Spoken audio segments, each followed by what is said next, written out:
Good morning, and thank you for joining me on the path to liberty. I'm Michael Bolden with the 10th Amendment Center, and this is the show for Wednesday, May 31st, 2023. And today I want to talk about something that's almost always ignored. It's just never really brought up in discussion when it comes to what government is doing, well, to all of us, to the Constitution, to our liberty, and that is the oath of office. And to kick it off, I want to start out with a tweet that got me thinking about this for this episode that we posted over at 10th Amendment yesterday. It's all spelled out with spell out the word. Follow us there. I will link to this in the show notes. It's twitter.com/10th Amendment. Anyways, it's impossible to both keep your oath of office in support of the Constitution and vote in favor of the debt ceiling deal. No one's discussing what their oath tells them to do. Most of what I'm seeing, whether it's from supposed good guys or supposed bad guys, I think they all are on the bad end of the spectrum. And maybe you'll understand why as I go through this, because I'm taking the view of the founders as my own. But there's very little discussion about, well, what does the Constitution authorize? What does my oath allow me to do? It's all about, well, we got to do this, or this team is doing that, or if we don't do this, this will happen. But if they follow the Constitution, they can't support this kind of thing, nor should we even be in this type of a situation anyways. But this oath doesn't enforce itself, obviously, and we'll get to that as well. Here, first of all, the oath of office for the presidency. Article 2, Section 1, Clause 8 of the Constitution reads, this is from the Constitution itself, before he enter on the execution of his office, he shall take the following oath or affirmation. Quote, I do solemnly swear or affirm that I will faithfully execute the office of President of the United States and will, to the best of my ability, preserve, protect, and defend the Constitution of the United States. So the number one role is to preserve, protect, and defend the Constitution. And we're always hearing from people, oh, my number one job is to keep you safe. My number one job is to keep this program going. My number one job is to do this, that. But really, their number one job is to preserve, protect, and defend the Constitution of the United States, or for the United States, really. Article 6, Clause 3, oaths of office generally. This is basically everyone else. It reads like this. The senators and representatives before mentioned and the members of the several state legislatures. Keep in mind, everyone on the state level takes an oath to support not only their own state constitution. We have to remember there are multiple constitutions. They support their own state constitution and the Constitution for the United States. That doesn't mean they become federal agents, but they can't take any action that violates their oath, that is, helps violate the Constitution. I'll get to that as well. The senators and representatives before mentioned and the members of the several state legislatures and all executive and judicial officers, both of the United States and of the several states, shall be bound by oath or affirmation to support this Constitution. But no religious test shall ever be required as a qualification to any office or public trust under the United States. A lot of people ask questions, why is that? There was some discussion from James Wilson and a number of others in the Philadelphia Convention and elsewhere that if you had an oath, you had to have, this was based on a religious viewpoint. And so they were clarifying that you can take an oath or have an affirmation even if you weren't a religious person, although they preferred people of faith, but that's a different discussion. Anyway, so the current, here from the U.S. Senate, here's the current oath, the way they put it. And then in 1789 first, the first Congress adopted a simple oath, quote, I do solemnly swear or affirm that I will support the Constitution of the United States. That's all you need. But they have a little bit longer. They put it this way. I do solemnly swear that or affirm that I will support and defend the Constitution of the United States against all enemies, foreign and domestic. That's juicy. That I will bear true faith and allegiance to the same. That I take this obligation freely without any mental reservation or purpose of evasion. I think most of them do the latter. And that I will well and faithfully discharge the duties of the office on which I am about to enter, so help me God. Now, if you think about what that really means, that means they have to support the Constitution totally. Not just kinda getting there, but there's no gray area in this whatsoever. Here's how Thomas Jefferson described things in his opinion on the constitutionality of a national bank. This was 10 months to the day before the Bill of Rights were ratified in 1791, so February 15, 1791. He, of course, is going after the bank saying, hey, there's no constitutional authorization for this. And even if you include an expiration date or you think it's a small violation of the Constitution, everything beyond the limits of the Constitution is a violation of your oath. He didn't say that, but violating the Constitution is the same. To take a single step beyond the boundaries thus specially drawn around the powers of Congress, wrote Jefferson, is to take possession of a boundless field of power no longer susceptible of any definition. So he was opposing a small, even the tiniest step outside the limits of the Constitution was against their oath of office. It was against their duty. And the latter part of that, taking possession of a boundless field of power, he recognized, like so many of the founders and old revolutionaries, that once you give them that small step, they will use that. Once they get their foot in the door to expand on the powers of government, they will continue doing this. So abiding by one's oath means following the Constitution to the T. That doesn't necessarily mean Thomas Jefferson, but to the T. Here's Archibald McLean in, is he the North Carolina? Archibald McLean is North Carolina, I'm pretty sure. July 28th, 1788, in the ratifying debates. He said, the officers are only to be sworn to support the Constitution, nothing else. They swear to support the Constitution, and therefore will only be bound by their oath so far as it shall be strictly pursued. So it's not just kind of a loose, I'll kind of do stuff, they give me something to vote on and I'll vote on it and I'm just following my duties. No, strictly pursuing the Constitution, of course, as ratified by the people of the several states. McLean continued, no officer will be bound by his oath to support any act that would violate the principles of the Constitution. You can't support any act. Well, you're not bound by it. We're going to take it a little bit further than that in a few minutes here. It's not just that they're not bound.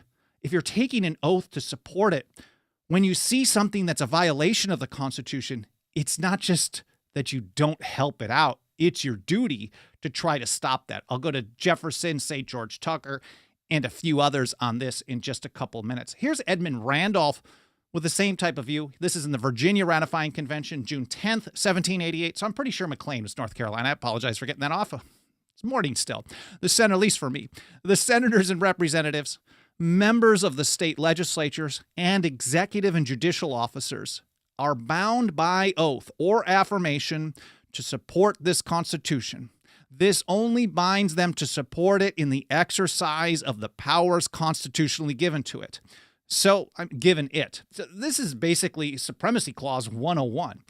The Constitution is the supreme law of the land, and the acts of Congress or acts of the federal government are supreme when they're in pursuance of the Constitution. So you're not only bound to support the Constitution in the exercise of powers constitutionally given to the government. I'm going to get more into Jefferson and Tucker, even a little Alexander Hamilton of all people, in just a moment. But I want to take a quick moment and point out that everything that I'm mentioning here, I will, almost every episode, even though I mention this every single episode, I get an email or a direct message or something that says, hey, Bolden, where did you said that Edmund Randolph said blank, or somebody said this, or there's an article you referenced. Where can I find that? Well, every single episode, about 1 to 2 hours after the live stream is done, I publish an individual blog post for each episode over at 10thamendmentcenter.com/path-to-liberty. And there you're going to find all the different platforms we're on. We're, of course, live streaming on the mainstream ones like YouTube and Twitch and Twitter and Facebook. We also live stream at Rumble and Odyssey. I like to see the growth over at those two platforms, Rumble and Odyssey. That makes me very excited. I appreciate those wherever you are. I appreciate you being there. But it's kind of cool to be outside of those mainstream platforms as well. But we also have audio-only versions on the podcast platforms, Apple, Spotify, and elsewhere. But in every episode blog post, there's a section show links where I include generally all the stuff that I'm referencing in the episode. Sometimes I get a little lazy or run out of time. I promise to do my best to get everything in there today. I think I've got all the links in my notes here, so it should be pretty easy peasy. But 10thamendmentcenter.com/path-to-liberty is where you're going to find those references. I'm going to take a look over in the live chat for just a moment before getting back here and say hello to everyone who has joined me here live. And again, I appreciate you whether you are here live, watching in the archive, listening, video, doesn't matter, whatever platform. Thank you so much. There's Senator DT, Dixie Strong, In Bama, Bastiat, it says Missouri, the best state in this beautiful union. That's awesome. John Rhyme or Ream, I apologize if I get your name wrong. I think I've said that before. Joseph Greason, Haji, good to see you. George Costanza as a political, I got to read this comment. I wasn't planning on going into comments right now, but anybody mentioning Costanza on this, a political oath breaker, quote, was not upholding the oath of office wrong? Because if someone had told me, that's pretty funny. Haji, good quote. Liberty Spike in North Carolina, Majestic, Leslie G, good to see you in Missouri as well. Ivana, Tim Martin, and everyone else. I know I'm missing a few people, but remember, 10thamendmentcenter.com/path-to-liberty. I will try to get back to some comments a little bit later in the episode today or maybe tomorrow. I don't have a lot of content to cover today, so I might be able to answer some questions. Again, thank you so much for being here. But let's get back to this.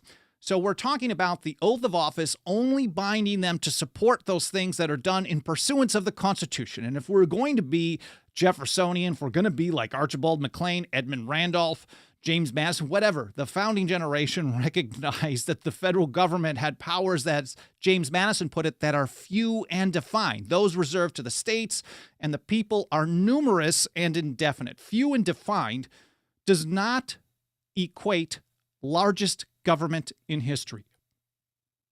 Tens of trillions of dollars in debt. The massive amount of programs, foreign and domestic. This has nothing to do with the Constitution of the founders and ratifiers. It is so far from it. It is even further from it than what they had fought a long, bloody war to get away from against the British. The only difference, I think, is just a technicality. The British Parliament claimed power under the Declaratory Act of 1766 over the colonies, quote, in all cases whatsoever. Everyone from John Hancock to Thomas Paine and others in between recognized that the war for independence really was an outgrowth of that, because you couldn't make a deal with them as long as they continued to claim unlimited power. Today, they're very, very close with that, with their twisted view of the Supremacy Clause, where they take the view that federal acts are always supreme until the federal government decides that it made a mistake. I mean, that's almost the same. And mind you, they certainly exercise this nearly unlimited power in far more ways than the British did. So this has got nothing to do with constitutional government, most of what we live under today, and most is an understatement. So what would an oath supporter do? What if someone who is honoring their oath, how would they deal with, man, there's a lot to deal with. And this tells me, and here's from St. George Tucker in his view of the Constitution of the United States, 1803. This tells me that it's a really bad idea to run for office unless you've got more backbone than me, than anyone that you know. I mean, way more than me, because there's no way I would be able to do what needs to be done once you take that oath of office, because it is serious business. Here, St. George Tucker ties it in with the Supremacy Clause, because if you're supporting your oath, you're only supporting those things that are constitutional, and if you're only supporting those things that are constitutional, you have to understand what that means. Here it is, breaking it down. Acts of Congress to be binding must be made pursuant to the Constitution. Otherwise, they are not laws, but a mere nullity, or what is worse, acts of usurpation. Usurpation, as we know, and I know you guys who are regular viewers or listeners of the show, you know that term very well. A lot of other people don't. If I were to walk into the local grocery store and say, oh, you've usurped my authority to, I don't know, whatever it may be, people would look at me weird, of course. Usurpation is theft of power. This is when government exercises power that the sovereign people of the several states never authorized the government to exercise. This is almost everything, 24/7, 365, constantly. Some level of government is doing something that it's not authorized to do. In fact, most levels of government, like the very existence of the ATF, the DEA, and so many other federal agencies, their very existence is a violation of the Constitution. It is constant. And acts of usurpation, as St. George Tucker were considered treasonous against the sovereignty of the people, because if the people hold final authority, and as George Mason told us back in 1775, that all power comes from the people, if government does stuff that the people haven't authorized, well, this is really bad news. Anyway, so those acts that are in pursuance of the Constitution are legit. Everything else is not a law, well, and they should be treated that way too, and I'll get to that in a moment. The people, he said, are not only not bound by them, but the several departments and officers of the government, both federal and state, are bound by oath to oppose them. And Tucker highlighted, bound by oath to oppose them, not just merely sit idly by, not complain about it, not support it because it's the lesser of two evils. Oh, we've got two options, either this bad, this default, or this doesn't get paid. And I'm just putting in context of that current monetary or spending debate, debt debate of today. But you can apply this to basically anything. So many times we're told, oh, well, I'm going to choose this versus that. And then if you press the person, well, what about the Constitution? Well, I'm just taking the lesser option. But the lesser violation of the Constitution is still a violation of the Constitution. And if we're going to be constitutionalists, then you got to go with that Jeffersonian approach. A single step is a step too far. It doesn't matter how big or small that step may be. So the people are not only bound by them. And I was off on Monday. It was nice to get an extra day and get caught up and spend time recovering my back still, but working on that slowly but surely. But a few years ago, I'd done an episode about Patrick Henry's Virginia resolves against the Stamp Act, which were 11 days after he took his oath of office. He took his oath of office 11 days prior, his 29th birthday on May 29th, 1765. What does Patrick Henry do with one of his first things that he's doing once in office? He sees the Stamp Act as crossing the line in the sand. The empire, Parliament, is only allowed to do general stuff, but stuff that deals with internal policy and taxation, as Patrick Henry put it, well, those are things that only the local legislature, the people in the colony of Virginia, or whatever colony, but he was talking about Virginia, could make decisions on. And as soon as they crossed that line, he specifically said, you are not bound to obey them. St. George Tucker, so many decades later, had the same view. As soon as they go beyond the limits of the Constitution, the people are not bound by them. And then the several departments, so as soon as you're taking an oath of office, you're putting yourself in a very difficult situation. You better have the backbone or you're part of the problem. You're bound by oath to oppose them.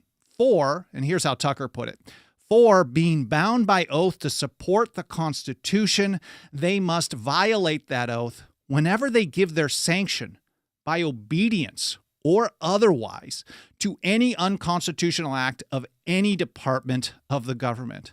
So you're giving sanction through silence. You give sanction by obedience. You give sanction by choosing, by supporting, voting in favor, supporting, enforcing, taking any action to help these people out, violating our Constitution and our liberty, which happens constantly. So this is the kind of position that I go with when I say they all suck, and that is the biggest understatement of the world. Thomas Jefferson, so Tucker published that in 1803. Jefferson thought this was an incredible text. He really, well, anyways, that's probably another episode.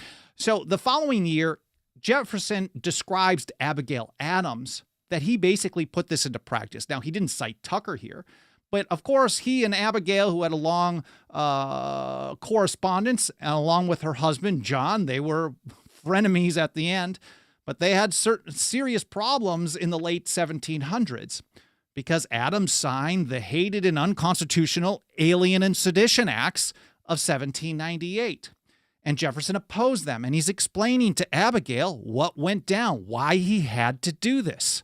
He said, I discharged every person under punishment or prosecution under the sedition law because I considered and now consider that law to be a nullity, as absolute and as palpable as if Congress had ordered us to fall down and worship a golden image. It's the same type of a viewpoint that Tucker had. Soon as they do any act outside the Constitution, it's a nullity. It deserves to be treated that way. No one is bound to obey them, but people who take an oath of office, they're bound to do something to oppose them. And this is really just what Jefferson had to say about it. And that it was as much my duty to arrest its execution in every stage. It was his duty, not just a good idea, not just something that his constituents wanted, not something that was politically popular. He didn't care because it was his duty once he took an oath of office. If he considered something unconstitutional, it was his duty to try to arrest the progress of that evil at every turn possible. It was my duty to arrest its execution in every stage, as it would have been to have rescued from the fiery furnace those who should have been cast into it for refusing to worship their image.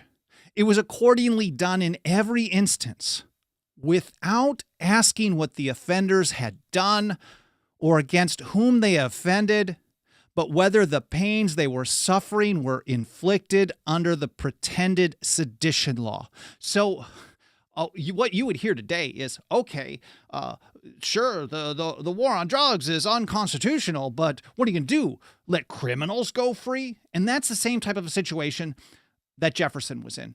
He recognized that, sure, maybe some of these people may have been bad people. Maybe some of these people had bad intentions. And they clearly violated the Sedition Act. But he considered the Sedition Act unconstitutional on its face. So as a president, he had to actually stop them from being held in prison for that. He had to pardon them. That was his duty. That was what he was able to do. He said the obligation of an oath to protect the Constitution violated by an unauthorized act of Congress. He's basically saying, well, the people can decide what my motives were, but I'm telling you right here, my motives were my duty to the Constitution. Here's Alexander Hamilton in Federalist number 33 some years earlier. He pointed out, now mind you, Hamilton was a huge flip-flopper, but here he is supporting the Constitution and pointing us to this same type of a view. He said, it will not follow from this doctrine of supremacy that acts of the large society which are not pursuant to its constitutional powers, but which are invasions of the residuary authorities of the smaller societies, will become the supreme law of the land. So acts of the federal government that are not part of its delegated powers are not supreme law. They are not the supreme law of the land because they're not pursuant to the Constitution. He said these will be merely acts of usurpation and will deserve to be treated as such. And how do you treat an act of usurpation? Well, you ignore it. If you've taken an oath of office, you do everything you can to oppose it and resist it, to arrest its execution in every stage possible, as Jefferson said. And, well, there's probably more that can be done as well. Here from Justice Jacob Rush, the brother of a much more famous Rush, Benjamin. He was, I think, Vermont. The nature and importance of an oath in 1796. If no one's following their oath, the whole thing comes to pieces, right? And that's where we are today. Contracts and oaths, he wrote, must have some meaning. But if the inconvenience of executing them, or mere women pleasure, be admitted as an excuse for the breach of them, then farewell, gentlemen, to all honor and honesty. And most of the time we'll hear from people, even if they tend to agree with us, well, so-and-so can't follow their oath, they won't get reelected, or they're going to look really bad, they're going to get ousted, they're not going to get anything done. Well, what do we want them to get done if all they can get done is more violations of your Constitution and your liberty? So they have no meaning today, unfortunately. And if they don't follow their oath, we're told over and over by the founding generation that these people don't deserve our support. Here's Gouverneur Morris. He was a big government guy. He was in the Hamiltonian camp. He said it this way. This is in the Philadelphia Convention, July of 1787. If their duty, their honor, and their oaths will not bind them, let us not put into their hands our liberty and all our other great interests. Now, I'm taking it a bit out of context here. The quote on its own, I think, says a lot. Like, the oath is supposed to mean something. I'll give you the context here in a moment. The oath is supposed to mean something. And if they're not going to follow that, don't put your faith or trust into them. Don't give them power. Like, they don't deserve it. Now, he was basically saying, okay, he was responding to opposition because he was certainly in support of ratification. He was supporting some of the plans in the Philadelphia Convention where he was giving this presentation or this speech. And he was basically saying, like, look, if we can't come up with good people to follow this, we're giving them an oath on top of it. Here's some limited delegated powers. And sure, we're being told by opponents here that, well, this is going to be read the wrong way. This might be a problem.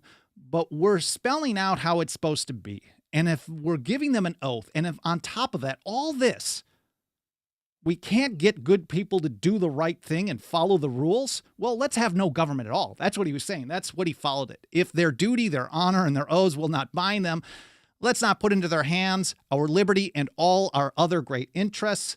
Let us have no government at all. And speaking of that, I figured it would be good to wrap up with a little Lysander Spooner. Here's one that I don't cite real often, but probably my second favorite Spooner essay, an essay on the trial by jury in 1852. And I think ultimately, really, it's up to the people to keep the government people in check. And I think that's what Morris is getting at. Certainly, that's what Dickinson and many others in the founding generation were getting at over and over that I've covered in other episodes. But it's ultimately up to the people to keep them in check. If they don't follow their oath of office and the people don't even understand what that means, then the people ultimately are responsible. But if they don't follow their oath and the people know what it means and they still support them because the other person might be worse, well, that's also a problem. We can't rely on the Constitution to limit government on its own. Words on paper don't enforce themselves, and oaths are not self-enforcing either. Here's how Spooner put it in 1852.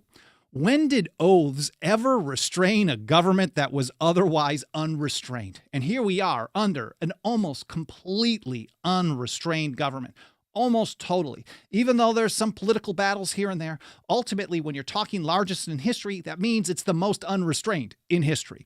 When did oaths ever restrain a government that was otherwise unrestrained? Or when did a government fail to determine that all its acts were within the constitutional and authorized limits of power if it were permitted to determine that question for itself? And of course, he's making an argument in support of jury nullification here, because it's ultimately up to that jury to determine if the law was a violation of the Constitution, even if people violate it. You can vote to acquit even if they were guilty. That's the whole point. And he's saying if the government can determine the extent of its own power, this is what we cite when we're talking about Jefferson and Madison and the Virginia, Kentucky and Virginia resolutions of 1798 against the Sedition Acts, Alien Sedition Acts.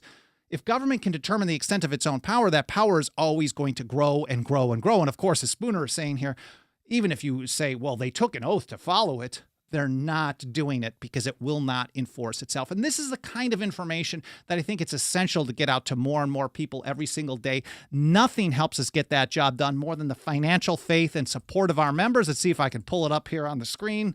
We have membership plans that start out at just $2 a month over at 10thamendmentcenter.com/members. We also have annual, lifetime, 5-year options. You can make a one-time donation if you don't want to associate with a membership. Whatever. It's all cool. I really appreciate your support if you're able to give it to us. And with that, I want to take a quick moment to say a huge thank you to just a small number of people who have joined us as members recently. I'm not getting everybody, but I'm extremely grateful for all your support. There's Adam here in California, Brianna in Minnesota, Linda in Washington State, Thomas also here in California, cool, Kenneth in Texas, John in Indiana, and William in Tennessee. I really appreciate you guys. Again, 10thamendmentcenter.com/members. If you want to join them, if you feel compelled to support our work and help us reach and teach more people about the Constitution and liberty and how to defend both. And while I've got another minute or so here, I want to take a moment and scroll through the live chat and see if there's anything that jumps out at me to be able to respond to. Oaths used to mean a man's honor and integrity, Ivana. Yeah, and certainly there was some debate in the Philadelphia Convention, for example, talking about how oaths also signify a belief in some kind of punishment if you violate it, even if you can't be held accountable under man's law. I guess that was the way they described it. Let's see what else I have here. Talking about the militia, right to keep and bear arms, Sparrow Dynamics. Dang, I'm late. Glad to be here. Someone's a clown. I'm not sure.